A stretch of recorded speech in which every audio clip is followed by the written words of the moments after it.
This is Rogers TV.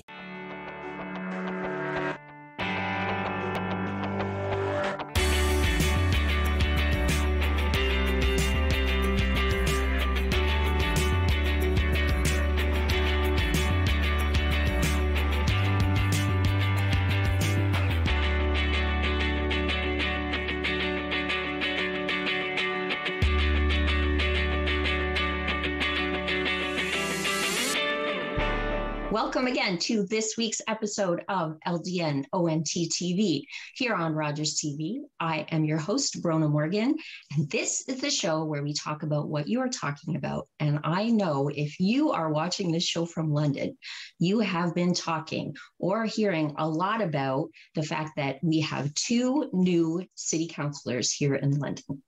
They came into their positions because a couple of our city councillors and guests that we have had on our show before stepped down because they found roles in other areas of politics. And so now we are welcoming, kind of a little bit late in the game because we've only got, I think, less than a year left in the term, two new city councillors. Ward 6 is welcoming Mariam Hamou, who has been on our show before, and welcome back to the show, Mariam. And also Ward 13 is welcoming John Fyfe-Millar. Appointment process was on a lot of people's minds, but now you're just right into the job and, you know, getting your hands dirty, getting right into it. And it's been just a pleasure to see. Welcome to the show, both of you. Thank you. So can you, just for our viewers, give me just a short kind of outline about who you are and why you decided to jump back into politics, especially at this, kind of late stage in the term, how you've been able to kind of really hit the ground running. Let's talk with John, because you've been on the job a little bit longer. I think that, this is an opportunity I've wanted for a long time. I think I've worked to sort of get here for about 10 years. One of my passions has been the core of this city. So I've been really involved in what's gone on over the past decade.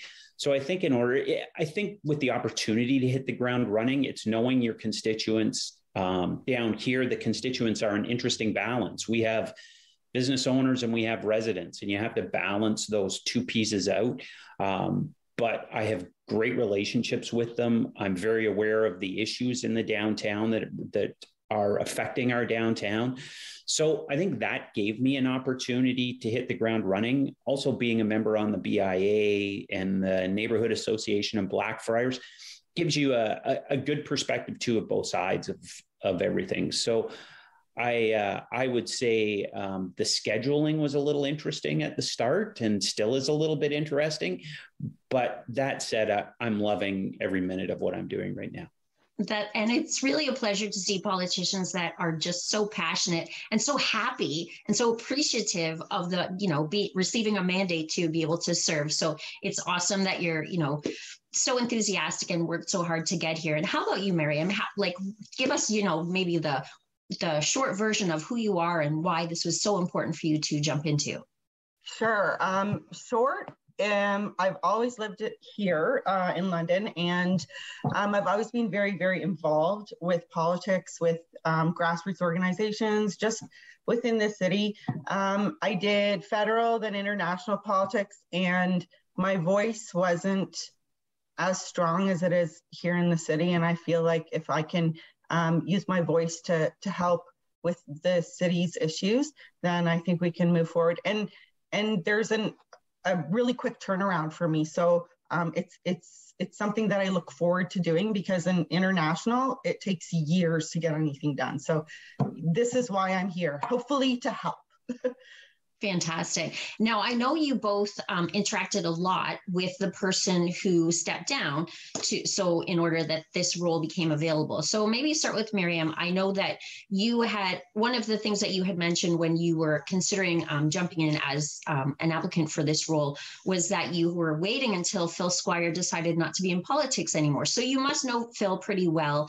And what have you learned, and what would you like to take forward from what you've learned from Phil and things maybe that he was working on? So the thing with Phil is that he was a very, very strong ward person. He was a constituent He did a lot of constituency work. He represented the ward well to the city. He was a strong, he really, he wasn't an ideologue, and that's what I really liked about Phil. Yes, he was a little more conservative than I am, but he would look at each issue on its own without his political lens.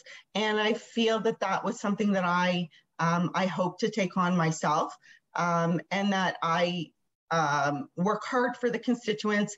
Yes, there are other things that I could be doing in terms of my own profile, but that's not what I'm concerned with. And that's what I think Phil brought, is that you could see that his care for the ward was number one. Absolutely. And I really enjoyed getting to know him. I used to live in Ward 6 as well, and I thought it was fantastic representation. So Ward 6 really has, they've had a great over the years, and I'm really happy to see what comes from your service for Ward 6. Now, John, talk to me a little bit about, you've obviously interacted with Ariel, who's now become federal representative for London West, which is where I live. What have you learned from her, and what do you want to take forward with maybe some of the initiatives and some of the goals that she had as a councillor? I think, I'm going to tell you, I think I had the luxury down in Ward 13 of getting to know both Ariel and Tanya previously. I think, when I look at the two individuals, two very different individuals and two very different takeaways from those. From Ariel, incredible advocacy. I think Ariel had the passion to get behind something and really had the ability to move those ideas forward, but extremely passionate that way. I think Tanya gave me a great perspective on working with councillors who you may not always agree with, but her passion, I think, for the city and for what she did was incredible. And like I say, we may not have always agreed, but I think we had a mutual respect for one another, which was really good. So I think that's what I got from Tanya.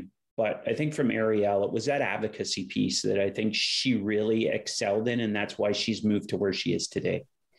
Absolutely. Now, talking about mutual respect, have you two been able to get to know each other a little better? Did you have any relationship before? And how are you able to kind of interact with each other and, stick together as the two brand new councillors? I'll let you take that one first, Mariam. I think John was the first person in my office, to be honest with you, to welcome me. So that was really nice. And of course, I think most of the people around that table, we're all willing to work together. Yeah, there are differences in terms of opinions, but the people around that horseshoe, or whatever you want to call it today, they're quite open to working together if the goal is to make London a better place. So we work from there and go backwards, which I think is helpful for all of us.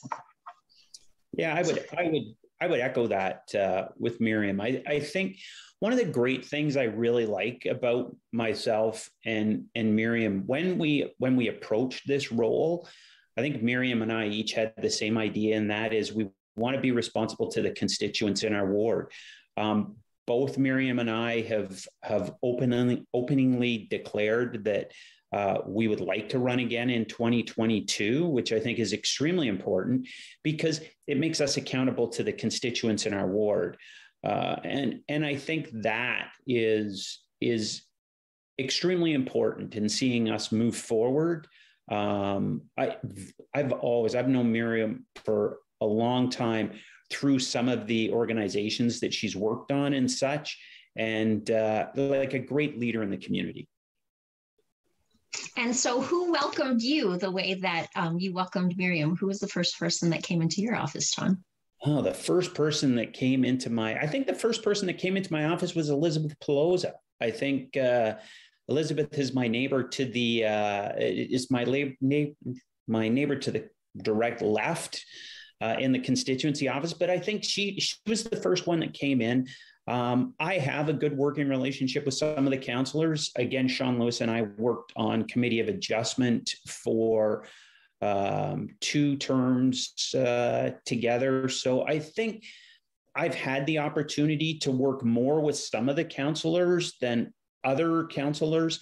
I'm very open to working with anyone. I think that one of the great things about doing this job is that you have to learn that, yes, you can disagree, but you need to leave those disagreements at the door when you come in and start a new day. I don't take anything that the councillors say personally. It's, it'd eat you alive if you wanted to take it personally. I think we all come from a different perspective, and that's the important piece about council. There's 15 of us there, but we want to look at things differently and then come up democratically with the best move forward. We're looking forward to hearing more after the break about how you both hope to move London forward in the new year and for the rest of your term, and maybe if you become re-elected. So we hope our viewers will stay with us for more LDN ONT TV with Mariam Hamou and John Fyfe-Millar after the break.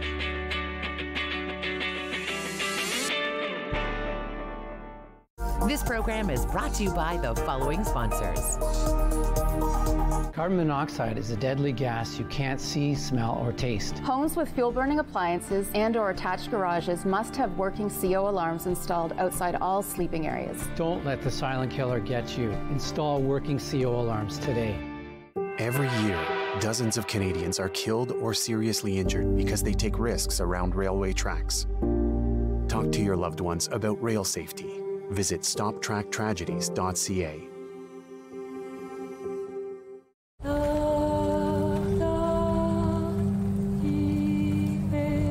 Our ancestors came here from France to build a better life. We lived here happily for generations, until the British decided they wanted our land. The men were called to a meeting and then imprisoned. They demanded we swear an oath to their king and took everything, regardless. We were forced from Acadie, the only home we knew. Mon Acadie n'existera plus.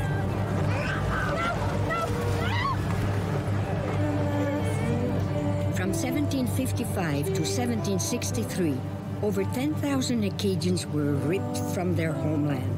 Despite this, Acadian culture endures in Atlantic Canada.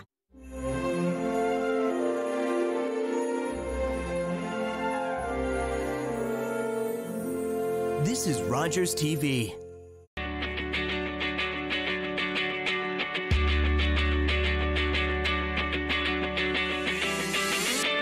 Welcome back to LDN ONT TV here on Rogers TV. I'm your host, Bronagh, and we've been chatting with two wonderful new councillors here in London, John Fyfe-Millar, Ward 13, and Mariam Hamou, Ward 6. So welcome back. We've been talking a little bit about, how things are going so far. It's kind of been, a quick jump into the role. Now let's start talking a little bit about, what your goals are. What would you like to accomplish in maybe the short time that we have left in this particular term, and even like long-term thinking, because you're both, considering running again. Where do we need to be going? Maybe your ward and the city at large. So I think Ward 13, and I think this is a good connection between Ward 13 and Ward 6, is student housing. I think student housing is definitely something that affects both of us. And I think it's balancing the economics of student housing and what students bring to the downtown as compared to some of the issues. And we have some issues and challenges down here. Mariam, I'm sure you have some in your ward also. Yeah. Exactly. So going forward, I think my biggest concern in Ward 6 is the university. It is literally right in the middle of my ward, and everything else kind of focuses around it in terms of traffic safety, housing and whatnot. And so my biggest concern is to ensure that the relationship between the city and the university stays solid, improves, and that we work out some solutions for FOCO and some of the safety concerns around the girls and women on campus, and hopefully mitigating any sort of future fights, deaths, whatever, resulting from, the situation, like the rowdiness on campus. And of course, it's not all the students, it's a few select students, because the majority of students are here to study and to do well and to make London a better place, really. Like, I mean, London is better with the students, I would think. And we need to ensure that we can keep working to make things, like, to improve everything. Yeah, I think that's a good point. And, you know, from our perspective in Ward 13, we've got the university who's now purchased a property in the downtown core. So I think that's a big step for Western to be coming downtown. One of the things I think is really important is that Western be able to sort of pull back that curtain a little bit and allow Londoners to see who and what Western is about. Because I think Mariam makes a good point. Western is, it's one of those standalone pieces in London. And I think that we need to recreate that relationship and make that relationship stronger. And I'm really hoping that addition to the downtown core will be a step in that direction. Absolutely. Fantastic. Yeah, John, I actually think you're totally right about that, because you and I have spoken before about the core, and the core in Dundas and all of this, what's going on down there. And I think that bringing more students into the core is only going to improve things down there. The more people living down there, the better it'll become. The more people going to classes down there, having people that, we know students, they have to eat, they have to live somewhere, so it's always a better fit when you can include the university in different parts. It doesn't just have to be here, it can be all over the city. I mean, that just further improves our relationship. I agree. And I think that's one of the things, one of the focuses for me, I think in the short term and in the long term, is more people in the downtown core. I think I read somewhere that there was a statement that the look and feel of our downtown is changing. And I think the reality is the look and feel of our downtown has to change. I think we are the 10th largest city in Canada. We're the largest city in southwestern Ontario. But our downtown needs to reflect that better. And part of our downtown reflecting that better is having more people in the downtown core. Does that include development? Of course it does. It has to include development. But part of that is, when we look at it today, our downtown is, I'm going to say, underrepresented from a resident perspective. We need more people there. Bringing more people in will create a more vibrant space in our downtown, which I think is paramount. And will it look different? Yeah, it will look different. But our downtown is progressively and has constantly been looking different over the years. That's just part of what it is and who we are at the end of the day. We're spending millions of dollars on a BRT plan. And I think these are the things that, if we want to get the value from that, we need more people in the core. Sure. This is the thing. And that actually just kind of sparked another idea. Well, another thing that I'm personally trying to work on is, so a lot of residents of London think that the city council's in the developers' pockets. Well, I don't think that's the way we have to look at this. What we need to do is to say, okay, we have all of these developers. We know we need more development in the core. We need less development in terms of sprawl. So how do we work with the developers to help us bring more people into the core, right? So this is what I think city council really needs to kind of improve that relationship. And then we have to be calling the shots instead of allowing the developers to call the shots. But of course, we do it very nicely. We do it very inclusively, and we make sure that everybody has a voice and is working towards that goal.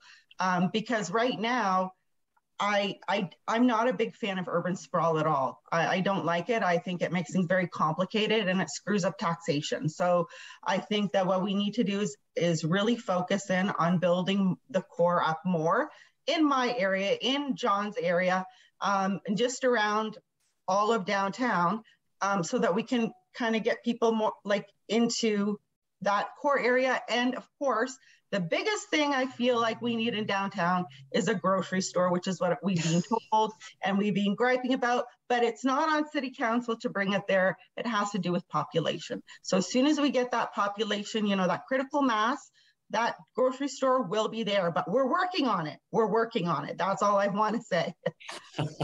Absolutely. When I first moved to London, that's why I moved right to the downtown. Yeah. And it was essential to be able to walk to a grocery store. And when they disappeared, it makes your life so much more difficult as a downtown resident.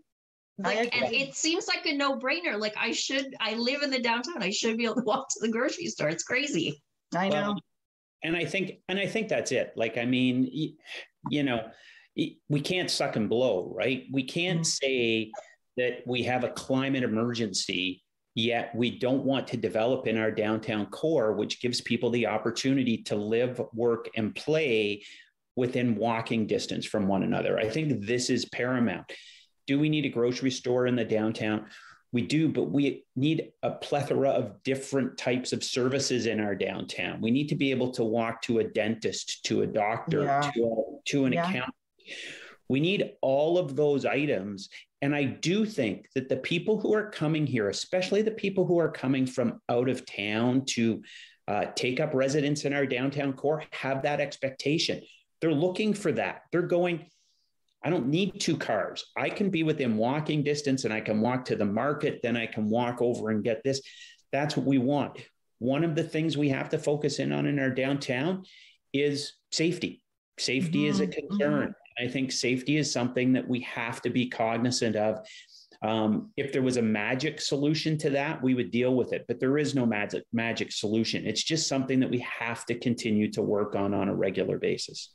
Sure. And not just safety, but safety is a huge one. And I agree with you. But the walkability, and that comes down to safety as well. Walkability, bike paths. I think these are things that people are really recognizing help make a city more livable. And so we really want to focus in on creating these areas downtown or all over the city, really, but because John and I are specifically dealing with the core, to make it more walkable, more bikes, more foot traffic downtown, less cars, of course. This is kind of where we have to go. So yeah, and I know John is on that side. John walks everywhere. Right, John? I walk a lot. I walk a lot. Music to my ears as somebody who loves to run, loves to bike, and takes the climate emergency seriously. This has been a pleasure. I wish we had more time, so I guess we'll have to invite you back in the new year and see how things are going. John Fyfe-Millar, Mariam Hamou, welcome to council, and thank you so much for being here today. We're going to have to take another short break, and we hope you stay for more LDN ONT.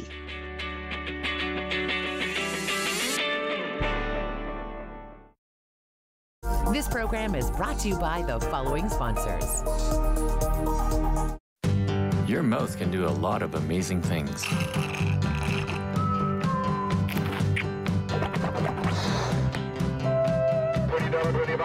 And your mouth can save a life. Hi, I'm Tom Wong. I'm just one of close to 1,000 Canadians in search of a stem cell match. We need your help. A simple swab is all you need to register on the National Stem Cell Database. You could be the one to save a life. Find the hero in you.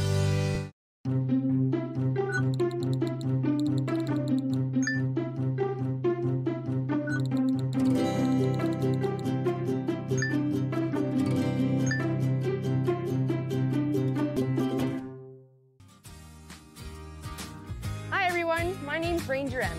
I love to knowledge share, and that's just what I'm going to do with you. So come on, let's go learn with Ranger M.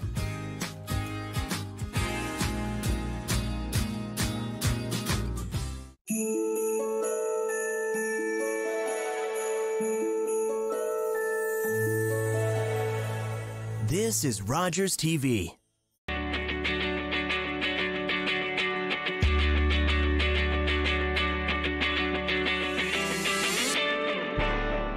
Welcome Welcome back to LDN ONT TV. In our final segment, we generally talk to a youth or speak about youth issues. We are pleased to welcome to the show Ashen. Ashen is a 17-year-old Ward 7 resident, so a London resident as well, and also a Beale student. So Ashen interacts a lot with people in the core, and I guess shares a lot of the concerns maybe that our city councillors were highlighting about, having a safe core, having a place that's good to walk, having services in the core, and bringing people to the core. So welcome to the show, Ashen. Hello.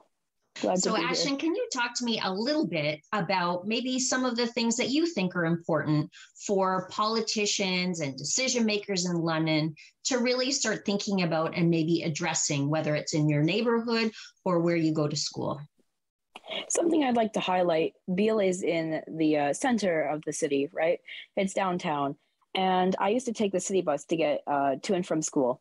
And something I'd noticed when I was taking the bus was, while waiting for the bus, there is a lot of homeless traffic. So a lot of homeless people going to and from, where they're going. And I'd say there's a large spike in mental health, I'd say, when you see these homeless people. And you can tell they're like substance abuse and just not really all there, right? So I think I'd want to see something more done about that, like getting these people support, like getting help, resources, especially branching off of that. Also, something I'm concerned about is police frontline workers and how they deal with mental health, breakdowns and stuff. I feel like needs to be more resources put into that. And I feel like things need to be addressed more when it comes to that, because I don't think they have the proper training to deal with some of those situations. And I think it definitely needs to be something that needs to be considered. That's such a great point. And I think that's something that you had mentioned when I was working on the federal leaders debate. That was or federal candidates debate. That was one of the questions that you put in that. And the candidates really appreciated that question because it was so important to highlight this issue. And I think that's one of the things about bringing a youth perspective into politics that's so important, because you highlight issues that maybe people my age don't think about. A lot of people recently have been talking about lowering the voting age to 16. What's your take on that as a 17-year-old who's going to get the vote next year, but could have had the vote recently had that voting age been 16? I think I agree with that because especially with this generation, I feel we are very progressive and very assertive, I think. So I think we aren't afraid to put our opinions down and really strive for what we feel is best. And I feel like if we were voting, it could really shine through. So I feel like lowering the voting age to 16, I mean, we're all capable thinkers, we're all critical thinkers. We have the capabilities. So I really don't see a point in not doing it, in my personal opinion. Absolutely agree. And I really appreciate you taking the time today to share your perspective with our viewers. So Ashen, thank you so much for being here. Also, thank you again to our guests, Mariam, Hamou, and John Fyfe-Millar from London City Council. And thank you for tuning in today on Bronagh. And we'll see you next week for more LDN ONT here on Rogers TV.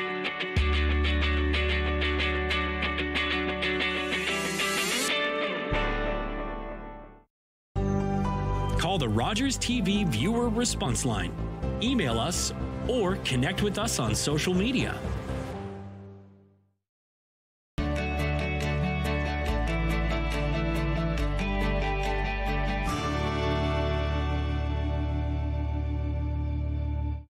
When an impaired driver killed my brother DJ, some people used the A word. They called it an accident, but it wasn't. An accident implies that no one was at fault. But when someone impaired by alcohol and/or drugs chooses to drive, they're fully responsible for the crash that can result. So please, for the memory of my brother DJ and the thousands of families whose lives have been shattered by impaired drivers, let's drop the A word. A crash caused by impaired driving is not an accident.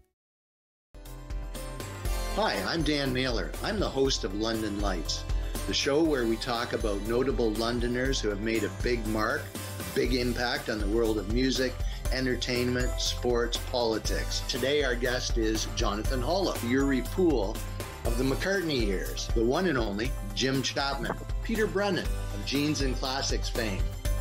London Lights, Thursday at 8:30.